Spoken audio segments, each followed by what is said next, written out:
Seorang mahasiswi Universitas Sriwijaya, Unsri, Sumatera Selatan diduga dicoret dari daftar yudisium, Jumat, tanggal 3 Desember tahun 2021. Video mahasiswi Unsri tampak marah dan bicara keras di depan sejumlah orang yang hadir dalam prosesi yudisium beredar di media sosial Instagram.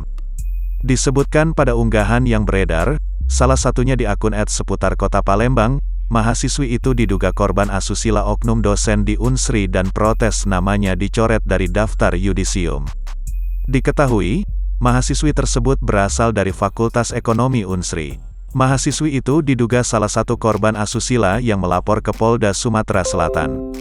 Menanggapi unggahan video yang beredar, Wakil Rektor 3 Unsri Iwan Setiabudi dalam jumpa pers yang digelar usai acara yudisium, ia membantah adanya mahasiswi yang dicoret namanya dari daftar yudisium Fakultas Ekonomi.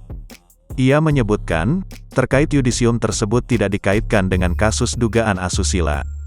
Sebelumnya, kasus asusila yang menimpa mahasiswi Unsri saat ini sudah dialami oleh 3 orang. Korban pertama adalah dokter. Ia menjadi korban asusila secara fisik oleh oknum dosen berinisial A saat hendak bimbingan skripsi.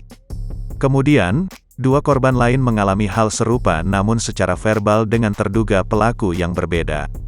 Dari hasil penyelidikan, pelaku juga merupakan dosen aktif di kampus Unsri.